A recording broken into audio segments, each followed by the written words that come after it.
The flames from my bonfire reached at least 15 feet into the October night sky when I heard the sirens approaching down Maple Ridge Drive in Cedar Falls, Iowa. I took a sip from my beer and smiled, already knowing exactly what was about to happen. My name is Zachary Morrison, and I have been the fire chief of Cedar Falls for 12 years. I also happen to be the one who personally approved the burn permit for this exact bonfire 3 weeks ago. But apparently, nobody told that to Patricia Henderson, the president of the Willowbrook Estates Homeowners Association, and the most persistent thorn in my side since I moved into this neighborhood 2 years ago. The police cruiser pulled up in front of my house at 4287 Maple Ridge Drive, and I watched as Officer Dave Martinez stepped out. Behind him came another vehicle, this one a white Lexus that I immediately recognized. Patricia emerged from the driver's seat like a queen arriving at her castle, her perfectly coiffed blonde hair not moving an inch despite the autumn breeze. She wore a cream-colored pantsuit that probably cost more than my monthly mortgage payment. "There he is," Patricia shouted, pointing at me with one manicured finger. "Officer, I demand you arrest this man immediately for violating city ordinances and endangering the entire neighborhood with his reckless behavior." Dave walked over to me, trying and failing to suppress a grin. We had known each other since high school, and he knew exactly who I was and what I did for a living. "Evening, Chief," Dave said casually. "Got a complaint about an illegal fire." "Is that so?" I replied, taking another sip of my beer. "Well, Officer Martinez, would you like to see my permit?" Patricia's heels clicked against my driveway as she stormed over. She was maybe 5'4", but she carried herself like she was 6 feet tall. "A permit? There is no permit that would allow such a dangerous and irresponsible display. This is a residential neighborhood, not some backwoods camping ground." I pulled out my phone and brought up the digital copy of the burn permit. "Actually, Patricia, I filed for and received approval for this controlled burn 3 weeks ago. Everything is completely legal and up to code." Her face began to turn an interesting shade of red. "That is impossible. I would have been notified of any such permit applications in my neighborhood. As HOA president, I have connections with the city, and they inform me of these things." "No, they really don't," Dave said, finally letting his amusement show. "The city doesn't have any obligation to inform HOA boards about burn permits. That's not how it works." Patricia snatched my phone from my hand before I could react. She stared at the screen, her lips moving as she read the permit details. Then her eyes traveled to the bottom where the approval signature sat in digital ink. "Zachary Morrison, Fire Chief," she read aloud. Her head snapped up to look at me. "You approved your own permit." "That is a clear conflict of interest. This cannot possibly be legal." "Actually, it is completely legal," I said calmly, taking my phone back. "As fire chief, I am the authority who approves all burn permits in Cedar Falls. That includes my own. And before you ask, yes, I followed the exact same application process as everyone else. I filled out the paperwork, submitted it through the proper channels, and it was reviewed by my deputy chief before final approval." Dave was now actively laughing. "Mrs. Henderson, unless you have an actual emergency, I need to get back to patrol. Chief Morrison here has everything in order and there is no violation occurring." "This is outrageous," Patricia practically shrieked. "I will be taking this to the city council, to the mayor. You cannot just go around having massive fires in a residential neighborhood. What about the smoke? What about the noise? What about property values?" I gestured to my backyard, where the bonfire sat in the center of a cleared area at least 30 feet from any structure, surrounded by a ring of stones and with a garden hose readily available. The fire is contained, controlled, and completely safe. The smoke is minimal because I am burning only clean, seasoned wood. As for noise, I am alone in my backyard listening to music at a reasonable volume. And regarding property values, I somehow doubt a single permitted bonfire is going to tank the market. Patricia's eyes narrowed. You may think you are clever, Mr. Morrison, but you have violated several HOA regulations. Section 14, Paragraph 3 of our bylaws clearly states that no open flames larger than standard patio fire pits are permitted on any property within Willowbrook Estates. And as I told you when you mailed me that citation last month, HOA regulations cannot supersede city ordinances, I replied. I have a legal permit from the city. Your bylaws are irrelevant. We will see about that. Patricia turned on her heel and marched back to her Lexus. Before getting in, she shouted back at me. This is not over, Mr. Morrison, not by a long shot. Dave waited until she had driven away before speaking. Man, you really got under her skin. She's going to make your life hell, you know that, right? She already does, I said with a shrug. Last month it was my lawn being a quarter-inch too tall. The month before that, my trash cans were visible from the street for 20 minutes longer than allowed. She has been looking for any excuse to find me or make me miserable since I moved in. Why does she hate you so much? Because when I moved in, I refused to kiss her ring. She expected me to come pay my respects to the HOA president like some kind of feudal lord. Instead, I waved hello once and went about my business. She has had it out for me ever since. Dave clapped me on the shoulder. Good luck with that. You are going to need it. After Dave left, I settled back into my lawn chair and watched the flames dance against the night sky.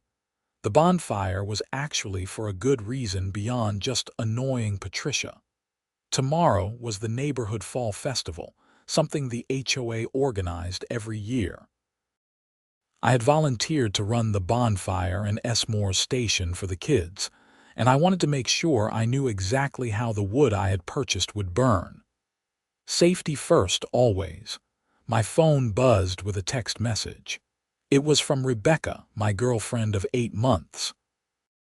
She was a paramedic who worked odd shifts, and tonight she was pulling a double. Heard you had some excitement. Patricia, the message read. I typed back. How did you already hear about it? Dave's wife, Christine, is a nurse here. He called her laughing about it. You really approved your own permit. Completely legal and by the book. Had Deputy Chief Williams review it first. You are going to have hell to pay with the HOA, though. When don't I? Rebecca sent back a laughing emoji and told me she had to get back to work. I set my phone down and added another log to the fire. The truth was, I knew Patricia was going to escalate this. She always did. But I had learned a long time ago that bullies only have as much power as you give them. And I was not about to let some power-hungry HOA president dictate what I could and could not do on my own property when I was following all applicable laws. The fire burned down to embers around midnight, and I made sure to properly extinguish everything before heading inside. I had an early shift tomorrow at the station, followed by the festival in the afternoon. It was going to be a long day. The next morning arrived cold and crisp, typical for late October in Iowa. I got to the fire station at 6 in the morning for shift change. Station 3 was my home base, a modern facility built 5 years ago on the south side of Cedar Falls. We had a crew of 15 firefighters split across 3 shifts, plus our paramedic unit. Deputy Chief Tom Williams was already in my office when I arrived, holding a stack of papers and wearing an expression that told me this was not going to be a pleasant conversation. Let me guess, I said, hanging up my jacket. Patricia Henderson, Tom confirmed. He was in his late 50s, a veteran firefighter who had been with the department for 30 years. Salt and pepper hair, a thick mustache, and the kind of steady presence that made him perfect for his role. She filed a formal complaint with the city manager this morning. Actually called him at home before 7 to complain about abuse of power and conflicts of interest. I sat down at my desk and took the papers from him. The complaint was exactly what I expected. 4 pages of flowery language essentially claiming that I had abused my position to grant myself special privileges that other residents would not receive. "This is ridiculous," I muttered. "Anyone can apply for the same permit. I did not give myself special treatment." "I know that. You know that. The city manager knows that, but she is making enough noise that he is requesting a formal review of the approval process." Tom sat down across from me. "Nothing is going to come of it. Your permit application was identical to everyone else's. I reviewed it myself before signing off, and everything was in order. But it is going to be a headache for a few weeks while they go through the motions. She is absolutely relentless. What is her problem with you anyway?" I leaned back in my chair. "Honestly, I think it is because I am not intimidated by her. Most people in the neighborhood just do whatever she says to avoid conflict. But I grew up with 3 older sisters who made Patricia look tame, and I spent my career running into burning buildings. Some angry HOA president does not exactly keep me up at night." Tom laughed at that. "Well, for what it is worth, you have the department's full support. The permit was issued correctly, and if she wants to waste the city's time with a frivolous complaint, that is on her." The rest of the morning was routine. We had 2 calls, both minor. The first was a false alarm at an elementary school, triggered by someone burning popcorn in the teacher's lounge. The second was a small grass fire on the outskirts of town that we had contained in under 20 minutes. By the time I got back to the station, it was almost 1 in the afternoon, and I needed to head over to the festival. Willowbrook Estates had transformed overnight. The neighborhood park, a sprawling 5-acre area with playgrounds, walking paths, and a large pavilion, was decorated with hay bales, cornstalks, pumpkins, and orange and black streamers. Tables were set up selling baked goods, crafts, and various other items. There was a small stage where a local band was playing covers of classic rock songs.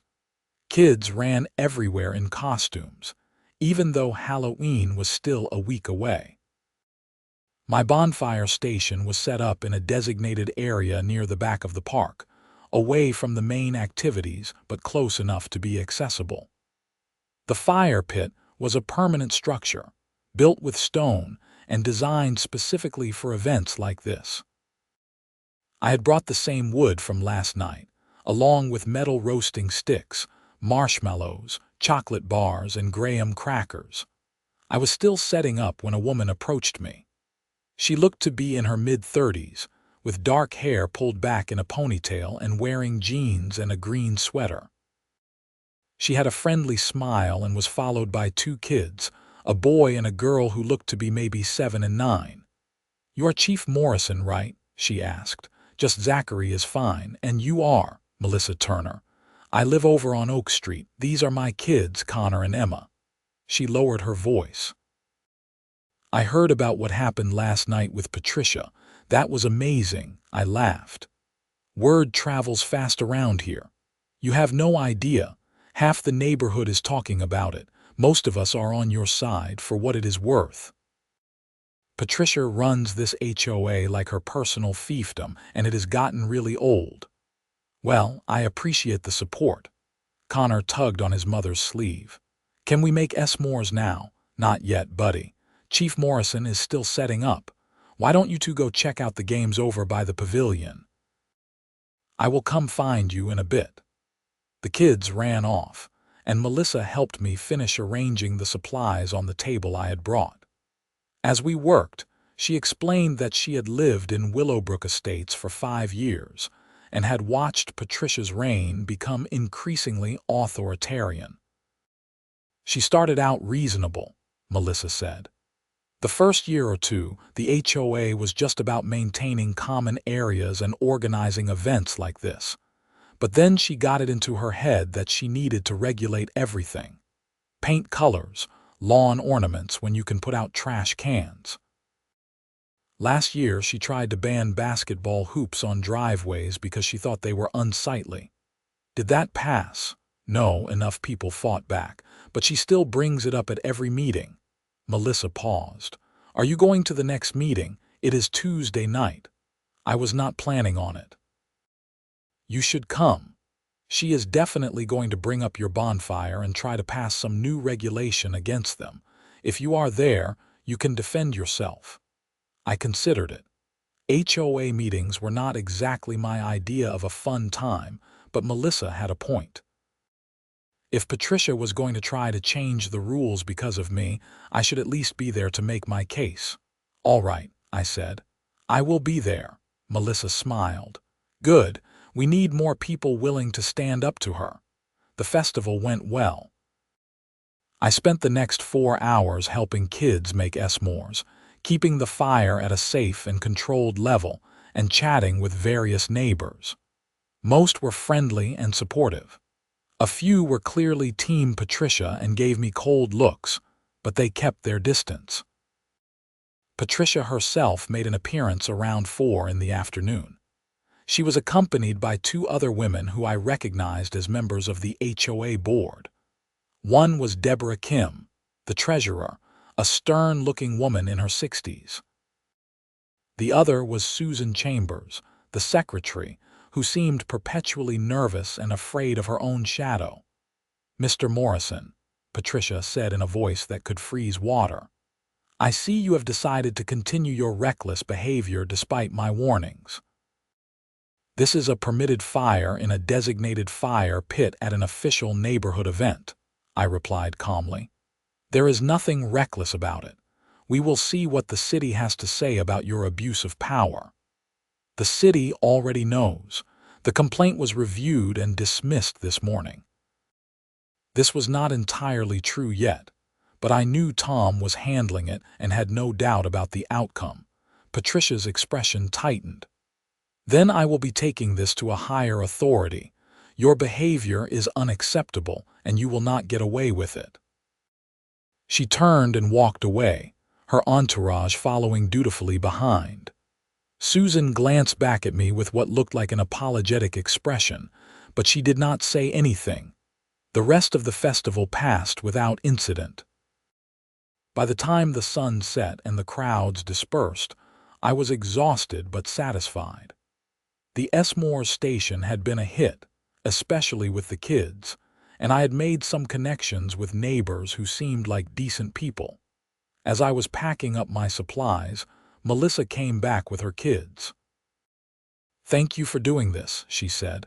The kids had a blast. My pleasure. It was fun. I mean it about the HOA meeting on Tuesday. We could really use your support. I will be there, I promised.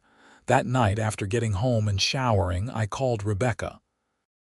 She had the evening off for once, and we talked for over an hour about everything from my bonfire drama to her crazy shift the night before that had involved a guy who had somehow gotten his hand stuck in a vending machine. So you are really going to the HOA meeting? She asked. Apparently. Melissa made a good case for it. Just be careful. Patricia sounds like the type to hold grudges. Oh, she definitely is, but I am not going to let her push me around. Rebecca was quiet for a moment.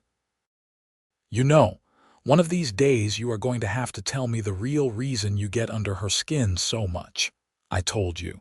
I did not bow down to her when I moved in. There has to be more to it than that. She was not wrong, but I was not ready to get into the whole story. When I had first moved to Willowbrook Estates, Patricia had tried to recruit me to the HOA board.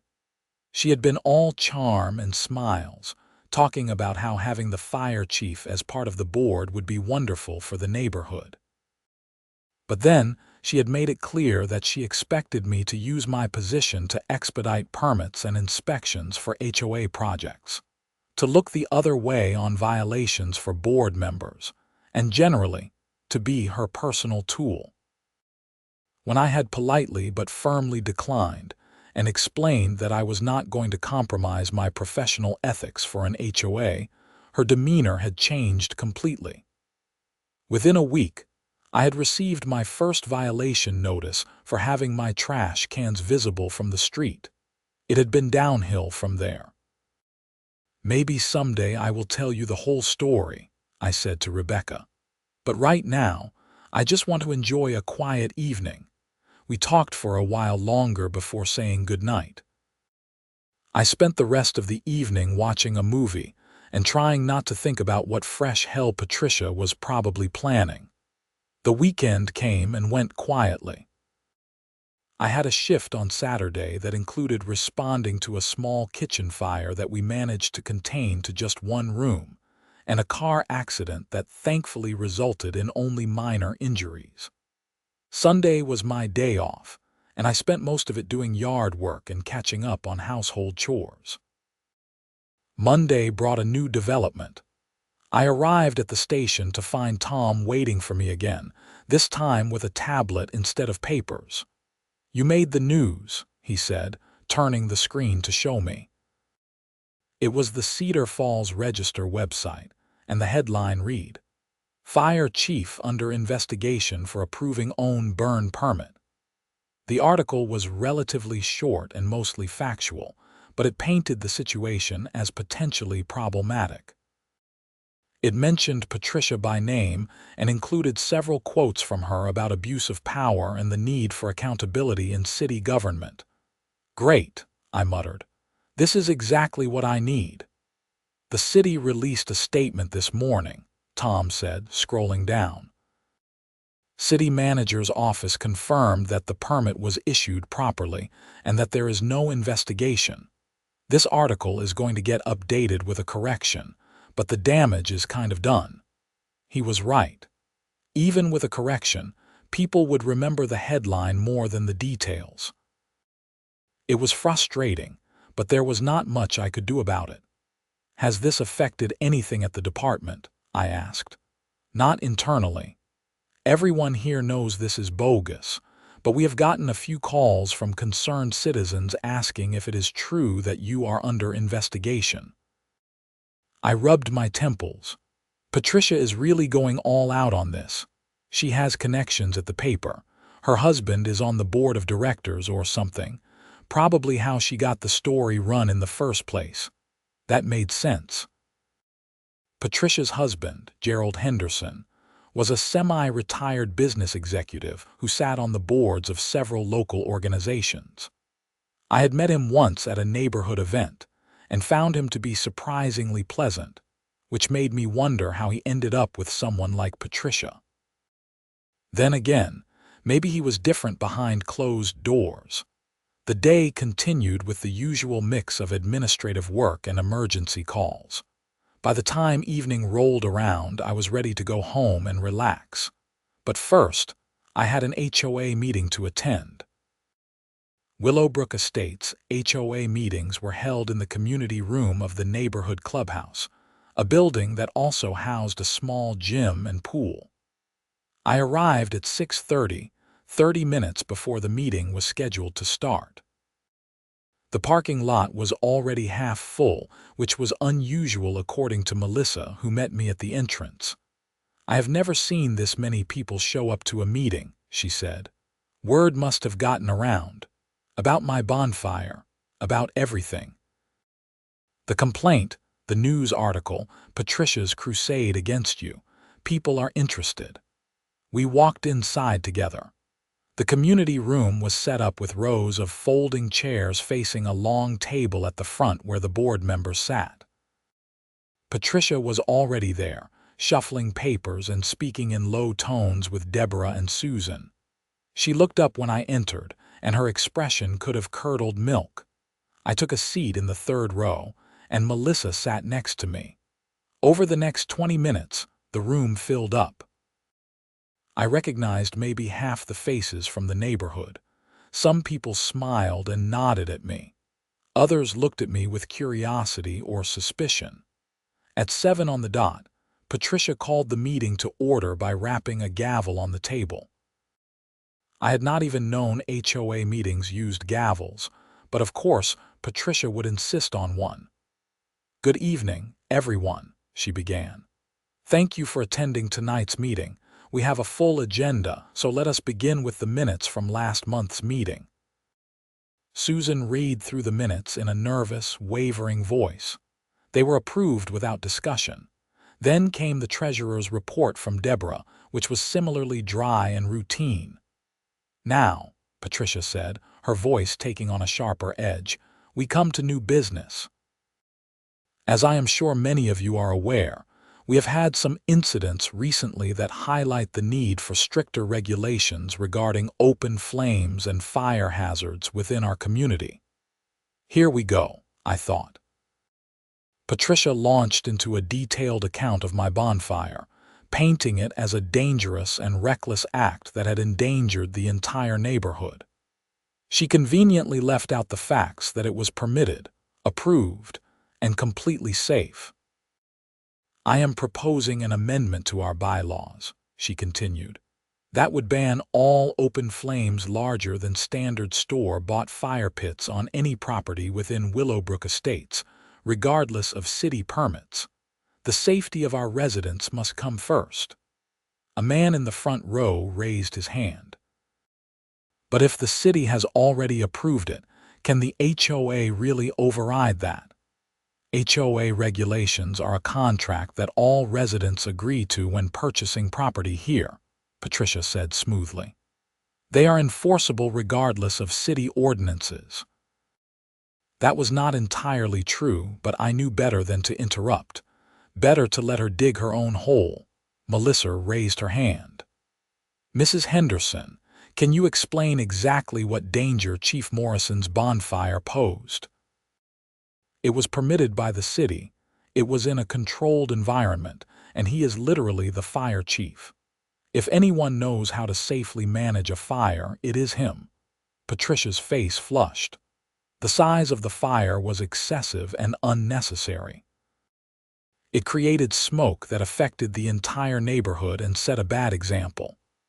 "I live 2 houses down from Chief Morrison," another woman spoke up. "I did not notice any smoke at all." "Me neither," someone else added. Patricia was losing control of the room, and she knew it. She tried to steer the conversation back to her proposed amendment, but people kept interrupting with questions and objections. Finally, I stood up. The room went quiet. "Mrs. Henderson," I said calmly, "I understand your concerns about fire safety, but I want to be clear about something. The bonfire you are referring to was approved through the proper channels at the city level. It met all safety requirements and regulations.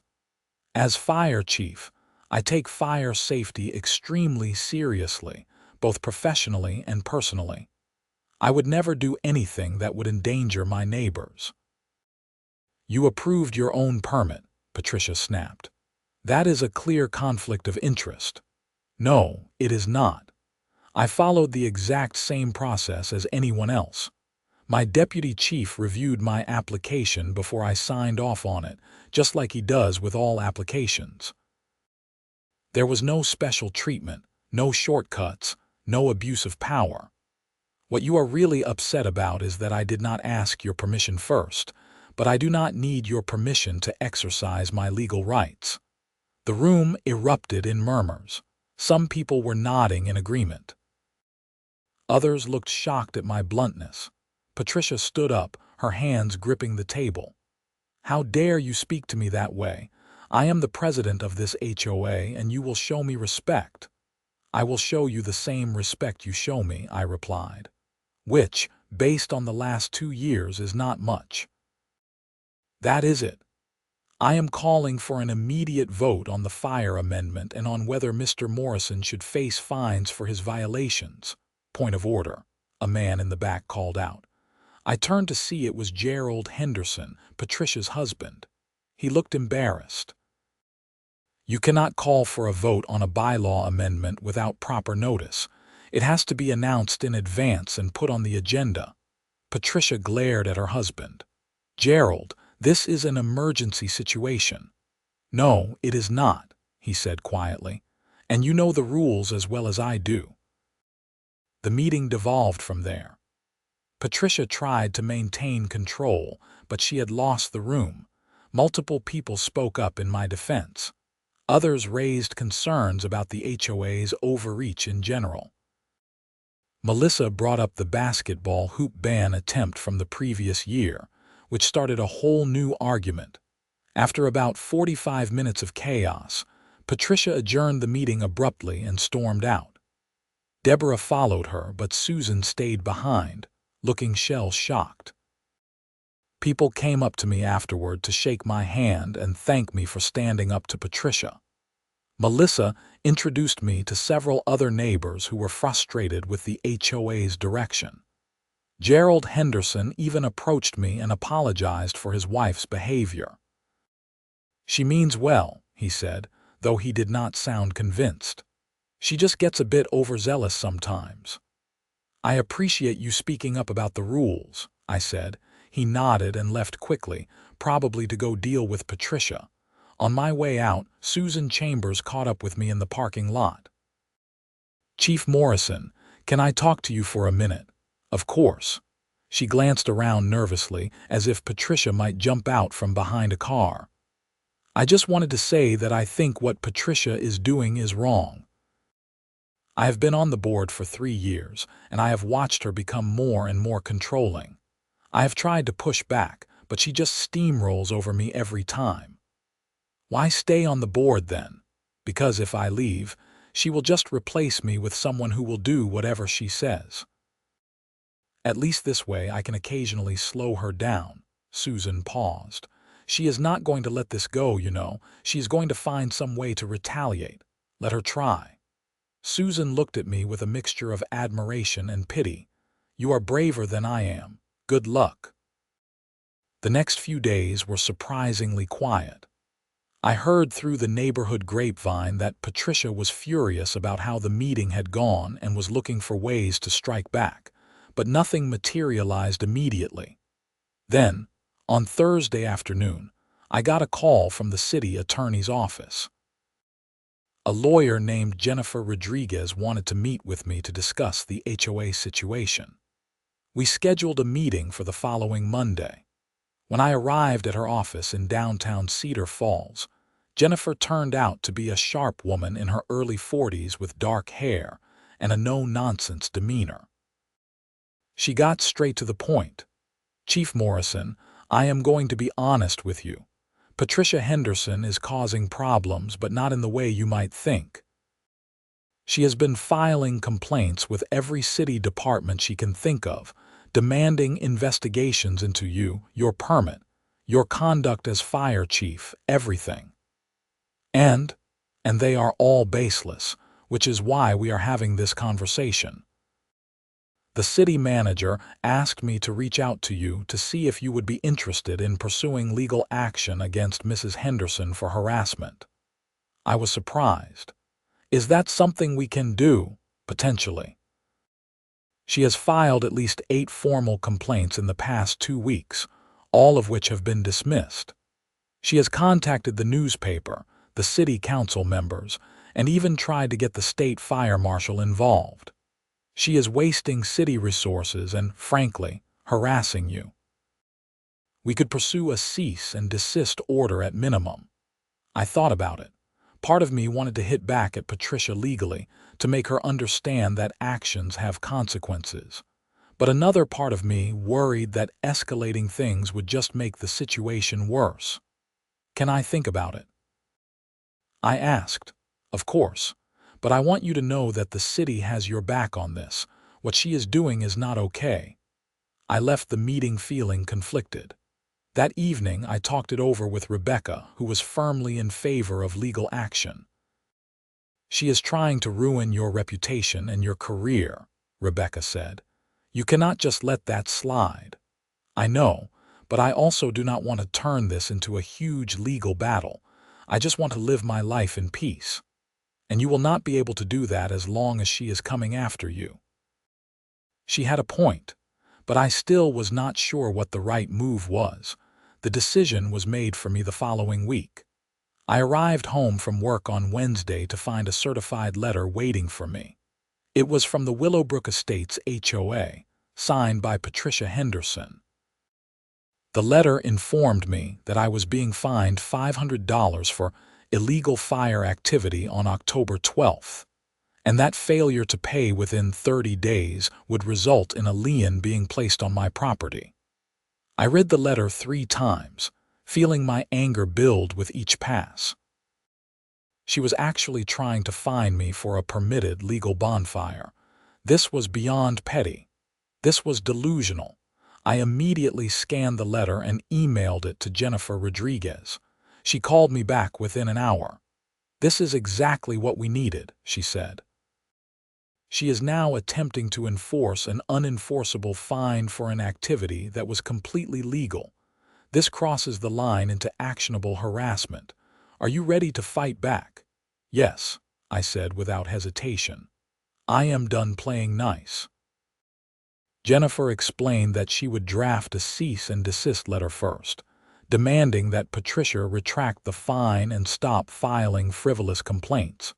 If she did not comply, we would pursue further legal action. The cease and desist was sent on Friday. According to Jennifer, Patricia had to respond within 10 business days. She responded in 3. The letter from Patricia's attorney was aggressive and defiant. It claimed that the HOA had every right to enforce its bylaws and that my burn permit did not exempt me from HOA regulations. It also threatened to counter-sue me for defamation if I continued to slander Patricia's good name. Jennifer laughed when she read it to me over the phone. "This is the worst legal strategy I have ever seen." She is basically admitting that the HOA is trying to override city law, which they cannot do. And the defamation threat is ridiculous because truth is an absolute defense. So what happens now? Now we file a lawsuit. I am going to recommend that we go after Patricia personally as well as the HOA.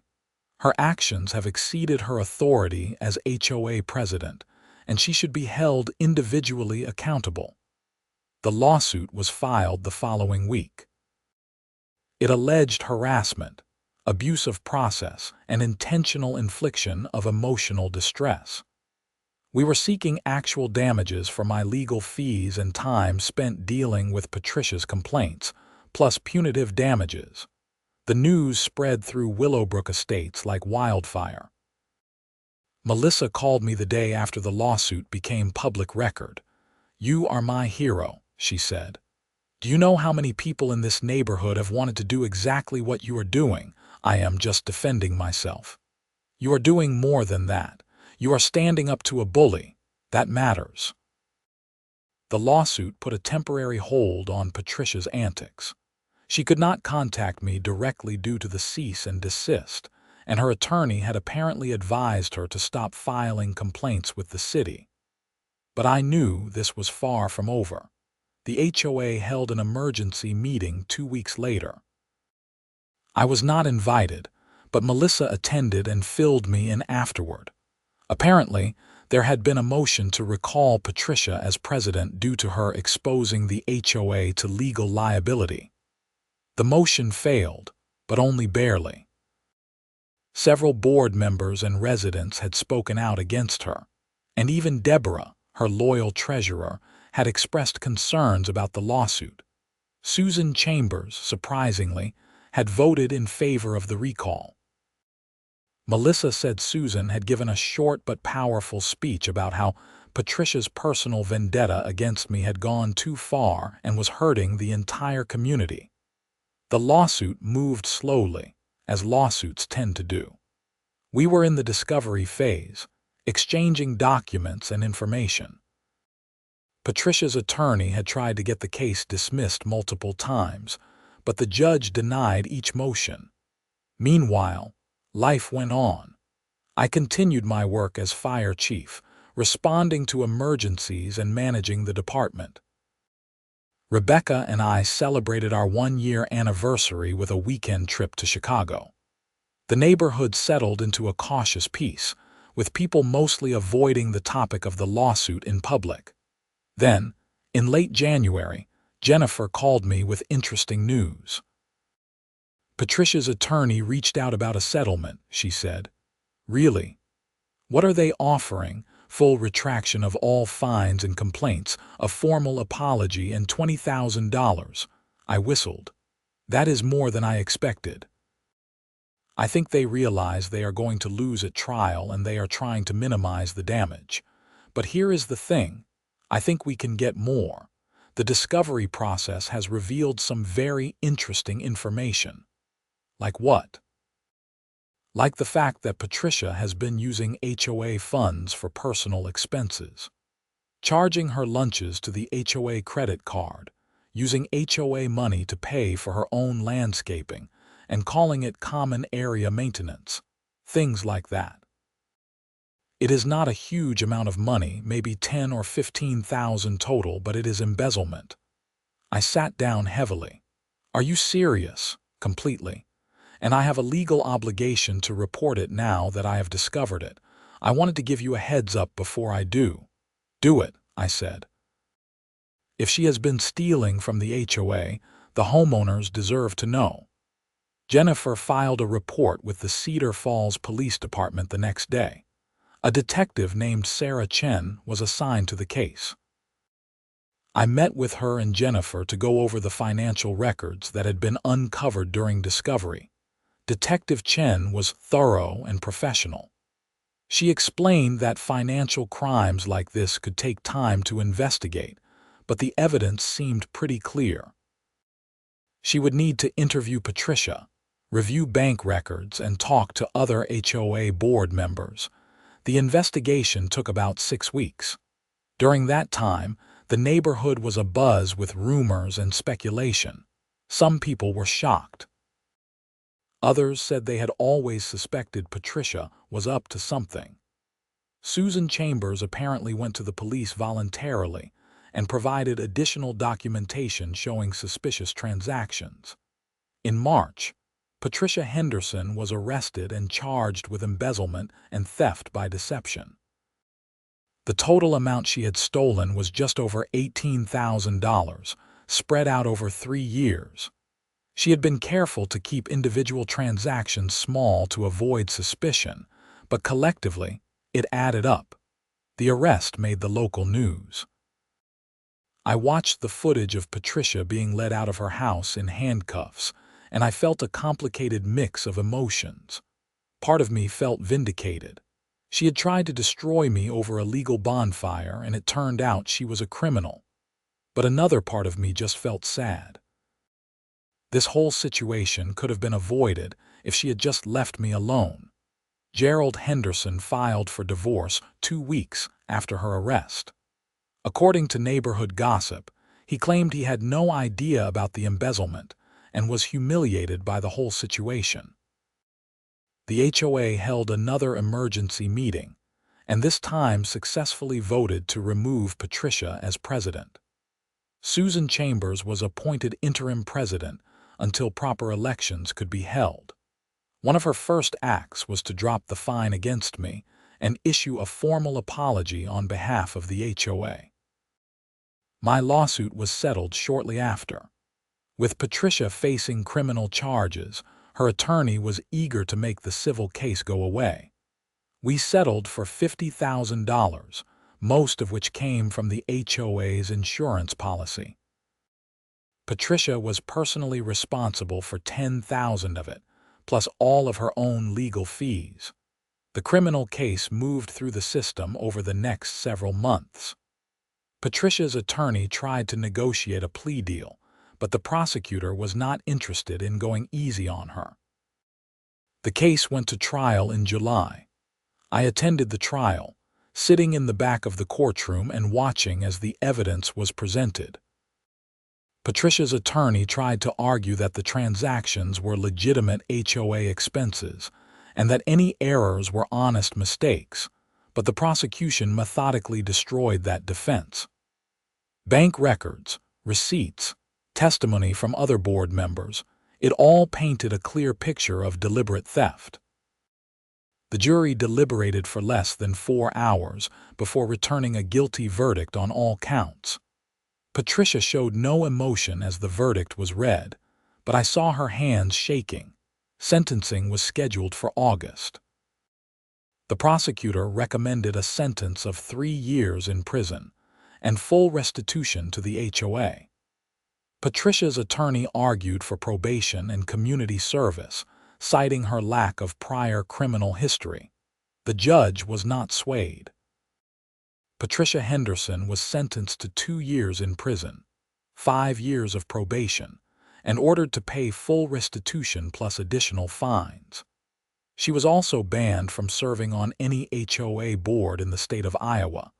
As I left the courthouse that day, I ran into Susan Chambers in the hallway. She looked relieved. "It is finally over," she said. "How is the HOA doing?" "Better. We have a new board, new bylaws that limit the president's power, and better oversight of the finances. It is like a weight has been lifted off the whole neighborhood." "I am glad to hear it." Susan smiled. "You know, when you first moved in and Patricia started going after you, I thought you were going to cave like everyone else.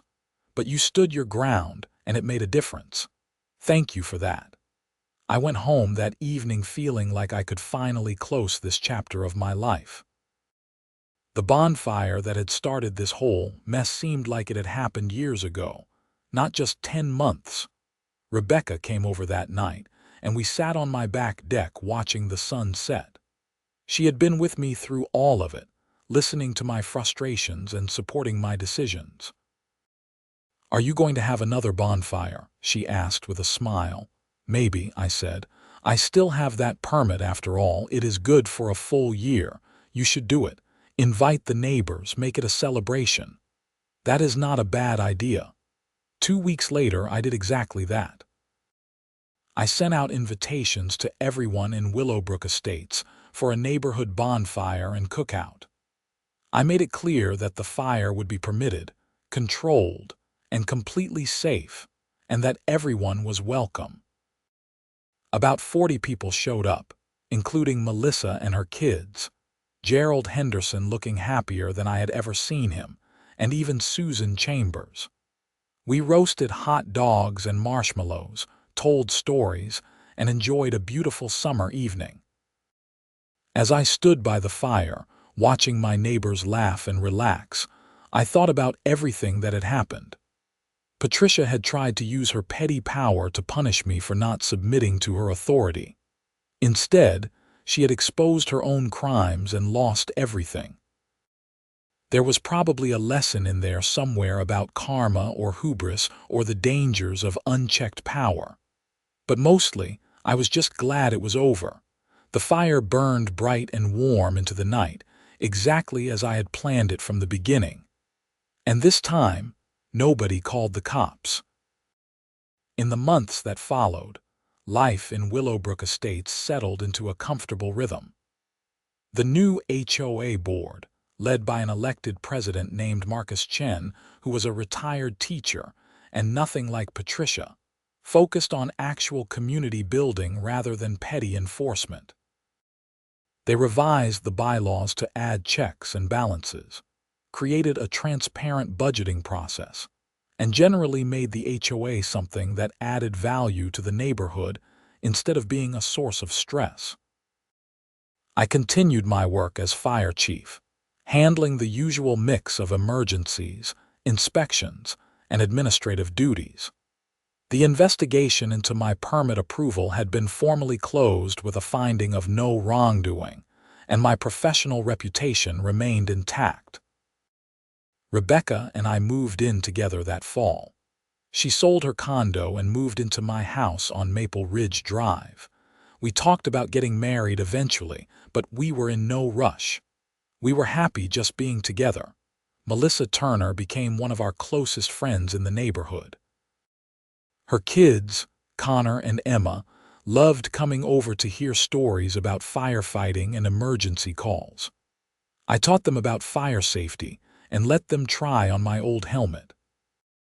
Susan Chambers surprised everyone by running for and winning the position of HOA treasurer in the proper elections held that October. She told me that standing up to Patricia during the recall vote had given her confidence she never knew she had.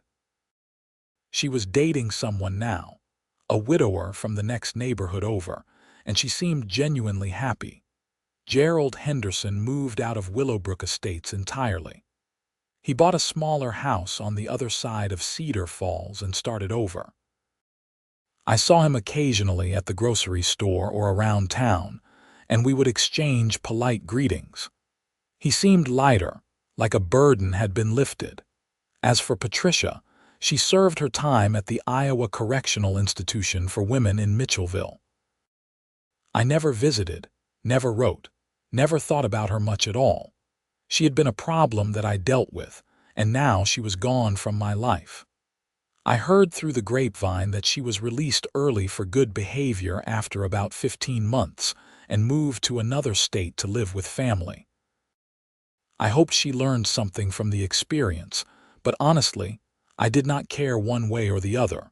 The bonfire that had started everything became a neighborhood tradition. Every fall, I got a permit and hosted a community bonfire and cookout. It became one of the most popular events in Willowbrook Estates, bringing together neighbors who might not otherwise interact. Kids loved it. Adults loved it. Even the new HOA board loved it because it fostered community spirit. Standing by the fire at the third annual event, watching Rebecca help Melissa's kids make s'mores, while Marcus Chen told dad jokes to a group of groaning neighbors, I reflected on how strange life could be. A simple bonfire had turned into a legal battle, a criminal investigation, and ultimately positive change for an entire community. I had learned some things through the whole experience. I learned that standing up to bullies was important, even when it would be easier to just go along. I learned that abuse of power, even on a small scale like an HOA, could have real consequences for real people. And I learned that communities were stronger when people looked out for each other instead of trying to control each other. The fire crackled and popped, sending sparks up into the October sky. I added another log and adjusted the arrangement to keep the flames controlled and even. After all, I was the fire chief. I knew what I was doing, and this time, everyone knew it too.